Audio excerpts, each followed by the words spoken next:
এগুলো পৃথিবীর সবচেয়ে ছোট অ্যাপার্টমেন্টস। এদের আয়তন মাত্র 1.5 বর্গমিটার। আর এগুলোকে বলা হয় কফিন হোম। ভিতরে দাঁড়ানো তো দূরের কথা, ঠিকমতো হাতও মেলানো যায় না। কিছু কফিন এখানকার বাসিন্দাদের কাঁধের চেয়েও কম প্রশস্ত আর শরীরের চেয়েও ছোট। তবুও এই কফিনগুলো একই সঙ্গে বসার ঘর, রান্নার ঘর আর শোবার ঘর হিসেবে ব্যবহৃত হয়। আবাসনের জন্য হংকং প্রায় 14 বছর ধরে বিশ্বের সবচেয়ে ব্যয়বহুল শহর। প্রায় 2 লক্ষ মানুষের এইসব ঘরে থাকা ছাড়া কোনো উপায় নেই। এটা পৃথিবীর সবচেয়ে ধনী শহরগুলোর মধ্যে একটি। আর আমরা দেখব মানুষ এখানে কিভাবে বেঁচে আছেন। কিছু মানুষকে একটা কফিনেই একত্রে বসবাস করতে হয়, কেউ কেউ আবার নিজের ঘরে ঠিকমতো আটে না।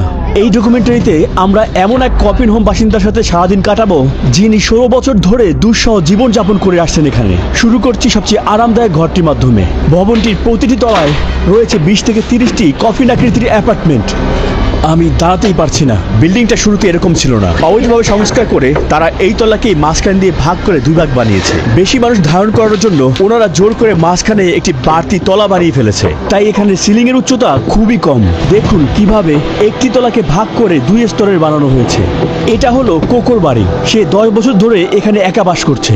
ভাগ্যক্রমে আমার একটি জানালা আছে। সাধারণত কফিনে থাকে না। একটা ফ্রিজ, একটা টিভি, এইটুকুই। যেহেতু জায়গাটি অনেক ছোট, আপনি বেশি কিছু রাখতে পারবেন না। মনে হচ্ছে একটি তেলাপোকা রাইস কুকারে আটকে পড়ে মরে গিয়েছে। আমি এই রুমে 3 জনকে মারা যেতে দেখেছি। উপরে মানুষ যখন দরজা বন্ধ করে রাখে, তখন আসলে বোঝা কঠিন যে ভিতরে কেউ মারা গিয়েছে। যখন মৃতদেহ থেকে গন্ধ ছড়ায়, তখন আমরা খবর দেই পুলিশকে। বিদ্যুতের পাওয়ার লোড অনেক বেশি, তাই খুব সহজেই আগুন লাগে। আমরা এখন এই কফিন হোমে যাচ্ছি, যেটা কারাগারের চেয়ে বেশি ভয়ঙ্কর মনে হবে। তার আগে দেয়ালগুলো সরিয়ে ভিতরটা দেখি। এখন দেখা যাচ্ছে সার্ডিন মাছের মতো গাদাগাদি করে রয়েছে ডজন খানিক মানুষ। 75 বর্গমিটারের একটি ঘরকে ভাগ করা হয়েছে 30টি কফিন আকারের ঘরে। এই ঘরে আলো বাতাস ঢোকার জন্য নেই কোনো জানালা। প্রতিটি দম বন্ধ করা ঘরের ভিতরে একটা মানুষ নীরবে ডিপ্রেশন ও দুশ্চিন্তার সাথে লড়াই করে যাচ্ছেন। এখানে 26 জন থাকেন আর গন্ধ সহ্য করা কঠিন। করিডোর এতটাই ছোট যে মই জুতার র্যাক হিসেবে ব্যবহৃত হচ্ছে। মানুষ এখানে ইটের মতো স্তূপ হয়ে থাকে। Hello hello hello hello. কতদিন ধরে বাস করছেন এখানে? প্রায় 6 বছর। ও, এখানে আরো একজন মানুষ আছে। তো আপনারা একসঙ্গে থাকেন? হ্যাঁ হ্যাঁ হ্যাঁ। সে আপনার স্বামী? বয়ফ্রেন্ড। তারা এমন জায়গায় থাকেন যেখানে একজন মানুষেরও ঠিকমতো থাকা কঠিন। দেয়ালে ঝুলছে জামা কাপড়, ব্যাগ আর ব্যক্তিগত জিনিসপত্র। বালিশের এক পাশে রয়েছে জিনিসপত্র রাখার তাক। দরজায় ঝুলানো ইলেকট্রনিক যন্ত্র আর তার। নিচে পরিষ্কার করা জিনিসপত্র আর বোতল। তারা ময়লা, ব্যবহৃত টাওয়েল আর ফাস্টফুডের প্যাকেট সবই রাখা মাথার বালিশের কয়েক ইঞ্চির মধ্যেই। যেহেতু এখানে জানালা নেই, তাই ঠান্ডা রাখতে তারা ফ্যান ব্যবহার করে। কফিন হোমের তীব্র গরম থেকে বাঁচতে সে সবসময় তার চুল ছোট করে রাখে। এখানে পর্যাপ্ত বাতাস নেই এবং বাতাসের মানও খারাপ। কিভাবে থাকেন এভাবে এখানে? যাই হোক, আমি নিয়তি মেনে নিয়েছি। এই ছোট জায়গায় কিভাবে তোমার কাপড় পরিবর্তন করো? আমার শরীর বাঁকাতে ও মোড়াতে হয়। এটা করতে 10 মিনিট লাগে। এখানে থাকার ব্যবস্থা কেমন? বেশ কষ্ট। অনেক পোকামাকড় এখানে। এই যে দেখো। এটা কি? স্যার পোকা। এটা বড় সমস্যা। হ্যাঁ, আমার সারা গা কামড়ে ধরছে। এখানে সব জায়গা ছড়িয়ে আছে। দেখো কতগুলো ধরেছি আমি। তারা রক্তচোষা। ছারপোকার কারণে মানুষের শরীরে রক্ত স্বল্পতা দেখা যায়। সাব ডিভাইডেড অ্যাপার্টমেন্টে এগুলো খুবই সাধারণ সমস্যা।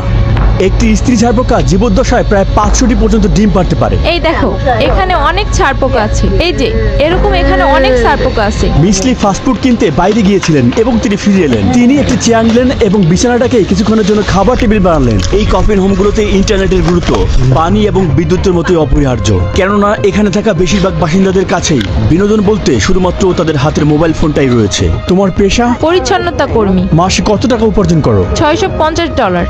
এই কক্ষটির জন্য ভাড়া কত? $320 মার্কিন প্রতি মাসে। মানে 1.5 বর্গমিটার ঘরের জন্যই আপনার প্রায় অর্ধেক ইনকাম চলে যায়। যাওয়ার কোনো জায়গা নেই। এই কফিন হাউসের নিচতলার বাসিন্দাদের অনেকটাই ভাগ্যবান বলা যায়, কারণ তারা এই জায়গাটাকে বিভিন্ন জিনিস সংরক্ষণের জন্য ব্যবহার করতে পারে। তারা এখানে জুতা রাখতে পারে, কাপড় ঝুলিয়ে রাখতে পারে। বলা যায় অতিরিক্ত জায়গা। কিন্তু যারা উপরে বাস করে তারা অনেকটাই অভাগা। তারা সত্যি জায়গা নিয়ে সংকটে থাকে। এই ছোট কফিনের ভিতরে তাদেরকে সবকিছু করতে হয়। এখন আমরা আরেকটি সাবডিভাইডেড অ্যাপার্টমেন্টের উপরে ইউনিটগুলো দেখতে যাচ্ছি। এই কফিনগুলোর ভিতরে এমনকি ফ্যান রাখার জায়গাও নেই, তাই সেগুলো করিডোরে ঝোলানো আছে। ভাড়ার টাকা জোগাড় করতে এখানের বাসিন্দাদেরকে দুর্বিষহ সময়ে কষ্টের কাজ করতে হয়। ফ্র্যাঙ্কি চাও কাজ শুরু করেন রাত 9টায় আর তিনি বাসায় ফেরেন ভোর 5টায়। আপনি কি কাজ করেন? আমি কামার। আপনি মাসে কত আয় করেন? $1250 মার্কিন। এখানে থাকতে কেমন লাগে? হ্যাঁ, অবশ্যই ভালো না, ভীষণ সরু। আমার ঘর খুবই সাধারণ, টিভি, বিছানা, কিছু দৈনন্দিন জিনিস, একটা কম্বল আর একটা বালিশ, এর বেশি কিছুই না। আপনি নিজেকে 10 বছর পরে কোথায় দেখতে চান? তখন আমি মারা যাব নিশ্চয়ই। আশা করি হবে না। এই জায়গাটি অনেক বেশি চাপা, তাছাড়া এখানে বাতাসে অনেক বেশি আর্দ্রতা। উপরের এই ইউনিটগুলোর চেয়েও আরো অনেক ছোট ইউনিট রয়েছে। এখন আমরা এমন একজনের কাছে যাচ্ছি যার শরীর নিজের কফিন হোমে আটে না। আমি ভাবতেও পারছি না এমন ভাবে বেঁচে থাকা কত কষ্টের।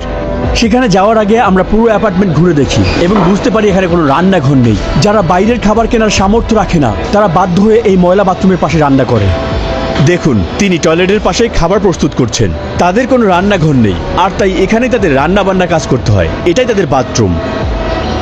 তারা এমনকি একটি ঢাকনাবিহীন বাথরুমের উপরেই তাদের কাপড় ঝুলিয়ে রাখে। এই শহরটিতে প্রায় 75 লক্ষ মানুষ বাস করেন। উপর থেকে হংকংকে দেখলে মনে হয় যেন জঙ্গলের ভিতর থেকে বাঁশঝাড়ের মতো বেড়ে ওঠা একটি শহর। এই দ্বীপটিতে নির্মাণযোগ্য জমির পরিমাণ খুবই নগণ্য।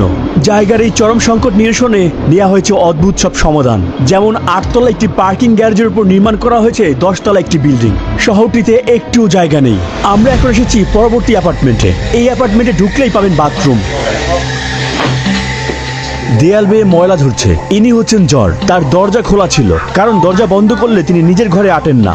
দেখতে পাচ্ছেন তিনি একজন বড় শরীরের মানুষ। তার পক্ষে এই ছোট জায়গায় থাকা অনেক কঠিন। এখানে জীবনযাত্রা কেমন? চারপাশে তাকাও, তুমি কেমন অনুভব করতেছো? আপনার পরিবার আছে? ছিল, আমার স্ত্রী আমাকে ছেড়ে গেছে জুয়া খেলার জন্য। এখন আর কোনো যোগাযোগ নেই। এখন শুধু ঘর ধরে অল্প বাজি ধরি। আমি নিজেই নিজেকে ধ্বংস করেছি জুয়া খেলে। কিভাবে জীবন পরিচালনা করেন? আমি সরকারি ভাতা পাই। বাসস্থানে চলাচলের জায়গা না থাকলে সেটা ধীরে ধীরে শরীরকে ধ্বংস করে দেয়। সারাদিন কি করেন? কিছুই না, টেলিভিশন দেখি শুধু। কোথাও যেতে ভয় লাগে, ভয় হয় আমার পা ভেঙে পড়বে মাটিতে। এখন থেকে 10 বছর পরে আপনি আপনাকে কোথায় দেখতে চান? 10 বছর পর হয়তো কবরে। আশা করি এমনটা হবে না। তোমার ঘুমানোর জন্য কোনো তোষক নেই কেন? কারণ আমি ঢুকতেই পারি না। এখানকার বাসিন্দারা ছারপোকার সংক্রমণ থেকে এড়াতে বিছানায় তোষক ব্যবহার করে না। কতদিন যাবত আপনি এখানে বসবাস করছেন? 18 বছর। অনেকে কখনো বের হতে পারে না। এই কংক্রিটের জঙ্গলে একজন ন্যূনতম মজুরি কর্মীকে 3 বেডরুমের একটি ফ্ল্যাট কিনতে প্রায় 1000 বছর সঞ্চয় করতে হবে। আপনি কি সরকারি আবাসনের জন্য আবেদন করেছেন? আবেদন করেছি, কিন্তু নতুন ঘর পেতে অনেক দিন অপেক্ষা করতে হবে। অধিকাংশ মানুষকে কম ভাড়ায় সরকারি বাসা পাওয়ার জন্য 10 বছরের বেশি সময় ধরে অপেক্ষা করতে হয়, অথচ সেটাও বিনামূল্যে নয়। অনেকের কাছে এই ওয়েটিং লিস্টে থাকাটাই যাবজ্জীবন সাজার মতো। ধরুন এই কফিনে আপনি বসবাস করতে চান না, সোজা হয়ে স্বাচ্ছন্দ্যে বসবাস করা যায় এমন একটি ঘর খুঁজছেন। আমরা দেখব এজন্য আপনাকে কতটা আকাশচুম্বী ভাড়া গুনতে হতে পারে। এখন আমরা হংকং এর একটি সাধারণ এলাকায় আছি। তুমি কিছু টাকা সঞ্চয় করেছো এবং একটি বাড়ি কিনতে চাও। এটা হলো এখানের সবচেয়ে সস্তা অপশনগুলোর একটি। এতে মাত্র একটি ঘর আছে, তবু এটার দাম 10 লক্ষ মার্কিন ডলারেরও বেশি। এটা খুবই খুবই ছোট্ট একটি কক্ষ। ধরুন আপনি একটি সিঙ্গেল বেডরুমের ফ্ল্যাট ভাড়া নিতে চান, আর এই জন্য আপনাকে প্রায় প্রতি মাসে $4000 ভাড়া দিতে হবে। সামনেই দেখবেন এখানে একটি কবরের মালিক হওয়া একটি বাড়ির মালিক হওয়ার চেয়ে কঠিন।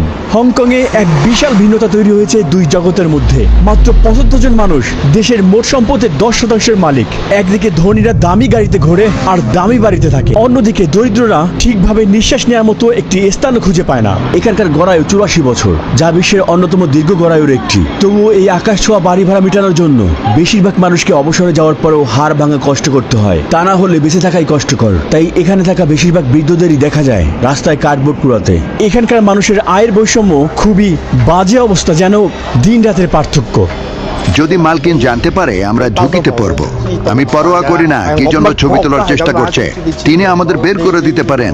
মালকিন এটা কখনো অনুমোদন করবেন না। আমরা এই অংশটুকু রেখেছি যাতে আপনারা বুঝতে পারেন ভাড়াটিয়ারা কতটা মালিকের ভয়ে থাকে, কারণ যে কোনো মুহূর্তে তাদেরকে বের করে দেওয়া হতে পারে। আর এখানে যারা ঘর হারান তাদের রাস্তায় নামা অনিবার্য। আমাকে 1 বোতল পানি কিনে দাও, আমি ভীষণ তৃষার্ত। বোতলের ঢাকনা খুলে দাও। এখানে রাখো, এখানে রাখো। ধন্যবাদ তোমাকে, ধন্যবাদ। সে খুব তৃষ্ণার্ত ছিল, কারণ জুলাই হলো এখানের অন্যতম গরম একটি মাস। আর ওই সময়ে হংকং এর তাপমাত্রা ছিল প্রায় 43 ডিগ্রি সেলসিয়াস। খুবই গরম, এখানে অনেক আর্দ্রতা। আমি এই অ্যাপার্টমেন্টে প্রবেশ মাত্রই গরম আর সাথে বাতাস অনুভব করলাম। পুরো সিলিং জুড়ে ছত্রাক জমে আছে। কফির হোমের ভেতরের বাতাস নিরাপদ মাত্রার চেয়েও 4 গুণ বেশি দূষিত। প্রবেশপথটা পুরোপুরি এলোমেলো। একজন বাসিন্দা মরিয়া হয়ে ফ্লোরে পানি মুছছেন, কিন্তু পানি সেখানে অনবরত চুইয়ে পড়ছে। এরপরে আমি নিজে একটি কফিন হোমে ঢুকলাম এবং সঙ্গে সঙ্গে নিজেকে একটি বাক্সবন্ধ অনুভব করলাম, যেন দেয়ালগুলো ধীরে ধীরে আমাকে চেপে ধরছে। অথচ এটাই আমাদের দেখা সবচেয়ে খালি কফিন, আর এখানে যে বাস করে বলা যায় তার কিছুই নেই। দেয়ালের এক পাশে নীল আকাশ, মেঘ, ফুল আর প্রজাপতি স্টিকার লাগানো, যেন দম বন্ধ করে স্থানের ভয় থেকে মানসিক পলায়নের চেষ্টা। অন্য পাশে আছে ধাতব জালি, যেন কারাগারের গেট। আপনি এখানে বিশুদ্ধ বাতাস এবং আলো পাবেন না। অসম্ভব গরম, অনেক আর্দ্রতা। এখানে মানুষ ঘুমায় কিভাবে? আমি এমনকি ঠিকভাবে শ্বাস প্রশ্বাস নিতে পারছি না। ভাবুন, আপনার জামা কাপড় এখানে ঝুলানো, সারাদিন ঘুম, মোবাইলে ইউটিউব ভিডিও দেখা, কোথাও যাওয়ার জায়গা নেই, একঘেয়েমি জীবনে বের হওয়া, আবার এই কফিনে ফিরে আসা, এটাই জীবন। ঘুমানোর সময়ও পাশের কেবিন থেকে আসে অনেক চেঁচামেচির শব্দ। সত্যি অনেক দুঃখজনক। বেরিয়ে আসলাম। কিছু কিছু ঘরের সামনের দরজা শুধুমাত্র একটি পর্দা থাকে, তাই ভিতরে থাকা মানুষটির এখানে কোনো নিরাপত্তা নেই। হ্যালো, হ্যাঁ, কি রান্না করছেন আপনি? আমি ভাত রান্না করছি। এভাবে কাপড় শুকানো হয় রান্নাঘরের ভিতরেই, যা শৌচাগারের সাথে সংযুক্ত। আর এটা একেবারে স্বাস্থ্যসম্মত নয়। এখানে ওয়াশিং মেশিনও আছে। তারা জায়গাটির সর্বোচ্চ ব্যবহার করার চেষ্টা করছে, কিন্তু দেখতে অনেকটা বিশৃঙ্খল। এই দৃশ্য ধারণ করতে আমার বন্ধুকে টয়লেটে প্রবেশ করতে হয়েছে। সে ওই একই সিঙ্কে শাকসবজি পরিষ্কার করছে যেটা মানুষ টয়লেট করার পরে ব্যবহার করে, যা তাদেরকে মারাত্মক সংক্রমণের ঝুঁকিতে ফেলছে। কারণ ইকোলাই বা সালমোনেলার মতো মারাত্মক মলজাত ব্যাকটেরিয়া শরীরে প্রবেশ করে তাদেরকে অসুস্থ করছে। মিস্টার লি তাদের মধ্যে একজন, যারা জীবিত থেকেও কফিনের জীবনকে দেখছেন। তার ঘরটি আমাদের দেখা সবচেয়ে গাদাগাদি অবস্থার ঘর। আমি কোনো কাজ পাই না, কারণ আমি একবার চুরির অভিযোগে আটক হয়েছিলাম। আমি রাস্তার উপর একটি ফোন পেয়েছিলাম এবং পুলিশকে জানাইনি। পরে ফোনটি আমার কাছে পাওয়া যায় এবং আমাকে গ্রেফতার করা হয়। জেলখানা কি কফিন হোমের চেয়েও বেশি আরামদায়ক? হ্যাঁ, ঠিক তাই। হংকংয়ের জেলখানায় কয়েদিদের জন্য 7.5 বর্গমিটার জায়গা বরাদ্দ থাকে ব্যক্তিগত শৌচাগারও। 1.5 বর্গমিটার কফিন হোমের তুলনায় এখানে দাঁড়ানোর জন্য পর্যাপ্ত জায়গাও থাকে। এই একই জায়গায় একটার পর একটা করে 10টি কফিন হোম সাজিয়ে রাখা সম্ভব। এরপরে আমরা দেখা করব অং এর সাথে। আপনি এখানে কিভাবে এলেন? অনেক দিন আগের কথা। আমি এখন দরিদ্র মানুষ। আগে আমার একটা ঘর ছিল, স্ত্রী ছিল, মেয়ে ছিল। তারা ছেড়ে চলে গিয়েছে?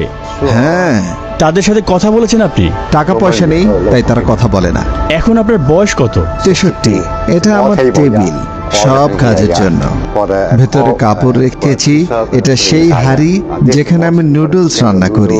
ওং তার দৈনন্দিন সূচি পরিদর্শনের জন্য আমাকে আমন্ত্রণ জানালো। প্রথমে তিনি গেলেন মন্দিরে। মন্দির বন্ধ থাকায় ওং মন্দিরের প্রধান ফটকের সামনে দাঁড়িয়ে প্রার্থনা করলেন। সব কষ্ট, দারিদ্রতা এবং একাকিত্ব সত্ত্বেও তার যা আছে এটা নিয়ে সে কৃতজ্ঞ। পথে তিনি বাজারে একটি দোকানে থামলেন এবং সঙ্গে থাকা সামান্য টাকা দিয়ে কিছু ফল কিনলেন। এরপরে তিনি সেই রেস্তোরাঁয় গেলেন যেটার খাবারের কুপন ছিল। রেস্তোরাঁটি ভাতের সঙ্গে নানা ধরনের তরকারি দিয়ে থাকে, আর এগুলোতে অনেক বেশি লবণ এবং চর্বি থাকে। কুপনের খাবার রেস্তোরাঁ খেতে লজ্জা লাগতো, তাই সে এগুলো বাড়িতেই খেতে পছন্দ করে। প্রথমেই তিনি তার কেনা জিনিসপত্র 20 জনের বেশি মানুষের সাথে শেয়ার করা একটি ফ্রিজে রাখলেন। ওং বিছানায় উঠে পড়লেন এবং সে খাবার খাওয়া শুরু করলেন। তার অলস জীবনযাপন আর এই অসুস্থকর খাবার ধীরে ধীরে তার স্বাস্থ্যের অনেক ক্ষতি করছে। দেখুন, আমার রক্তচাপ অনেক বেশি। এত উচ্চ রক্তচাপ থাকার ফলে হৃদরোগের ঝুঁকিকে অনেক গুণ বাড়িয়ে দেয়। তবে যে কবরস্থানটি আপনি দেখতে যাচ্ছেন তাতে বোঝা যায় আসলে মৃত্যুতেও এখানে মুক্তি নেই। প্রতিদিন একই রকম। দুপুরের খাবার শেষ করি, তারপর ভিডিও দেখি। এটা দুপুর এবং রাতের খাবারের জন্য। দুপুর এবং রাতে খাওয়ার জন্য তিনি তার খাবারকে 2 ভাগ করলেন। আপনি মাদক বা বেআইনি কিছু ব্যবহার করেন? না, করি না, কিন্তু এখানে অনেকে করে। রাত নামলেই প্রেম ঘর উন্মুক্ত হয়ে যায় ব্যবসার উদ্দেশ্যে। ওং তার পরিচিত একটিতে নিয়ে গেলেন। প্রতিটা ঘরে একজন করে মেয়ে থাকে, কেউ ভেতরে আছে। বলা আছে অনুগ্রহ করে অপেক্ষা করুন। ভিডিও শুরুর আগে আমি ধন্যবাদ জানাতে চাই এই ভিডিওর স্পন্সর ইসিম আইওকে। আপনারা জানেন আমি অনেক বেশি ভ্রমণ করি। যোগাযোগ রক্ষা একটি বড় চ্যালেঞ্জ। তখন হয় আমাকে লোকাল সিম কিনতে হয়, অথবা আমাকে অনেক বেশি রোমিং খরচ বহন করতে হয়। এই ঝামেলা থেকে মুক্তি পেলাম যখন ইসিম আইও ব্যবহার করলাম। এটা একটা ডিজিটাল সিম কার্ড যা 190টির অধিক দেশে কাজ করে। জাস্ট অ্যাপটি ওপেন করুন, আপনার গন্তব্য সিলেক্ট করুন এবং প্ল্যান নির্বাচন করুন। অবতরণের আগেই আপনার ইন্টারনেট রেডি। এটার ওয়ান সিম ফিচার অন্যদের থেকে আমাকে বেশি আকর্ষিত করেছে। এটা আপনি চালু করার পর দ্বিতীয় সংযোগের মতো ব্যবহার করতে পারবেন। অন্য সমস্ত ইসিম এর মতো পরিবর্তন কিংবা পুনরায় ইনস্টল করার দরকার নেই। আমার কোড রুহি 100 ব্যবহার করুন আর মুহূর্তে পেয়ে যান 100% ক্যাশব্যাক। $20 রিচার্জ করুন আর মুহূর্তে নিয়ে নেন $20। যদি আপনি আমার মতো বেশি ট্রাভেল করে থাকেন তাহলে ডিসক্রিপশনে থাকা লিংক থেকে এখনই ইসিম আইও চেক করুন অথবা স্ক্যান করুন কিউআর কোড। এখনই লুফে নিন রুহি 100 এর সুবিধা। হ্যালো, আমি কি দামটা জানতে পারি? কিছু লোক শুধু একটু দেখতে এসেছে। সে বলল সে কখনো এই জায়গায় যান না, তবু মনে হলো তিনি ভালোভাবেই চেনেন এই পথগুলো। 1 ঘন্টা মাসাজের জন্য $65। এই প্রেমঘরগুলো আসলে একাধিক কক্ষে বিভক্ত। উচ্চ মূল্যের ঘর ভাড়ার কারণে এই মহিলারাও পূর্ণাঙ্গ একটি ঘর ভাড়া নিতে পারেন না। যখন হংকংয়ে জীবিতরা বন্দি কফিনে, তখন মৃতদের স্থান কোথায়? এখানে একটি সাধারণ কবরস্থানের দামও $10,000 বেশি। তাও কবরস্থানের জায়গা খুঁজে পাওয়া সত্যি সৌভাগ্যের ব্যাপার। সম্প্রতি এখানে একটি কবরের দাম উঠেছে $1,28,000 সমান। খরচ কম বলে বেশিরভাগ মানুষ এখানে কবর না কিনে তা ভাড়া নেয়। জায়গার অভাব এখানে এতটাই যে সরকারি কবরস্থানের কবরগুলো এখানে স্থায়ী নয়। 6 বছর পর পর লাশ তুলে তা পুড়িয়ে ফেলতে হয়।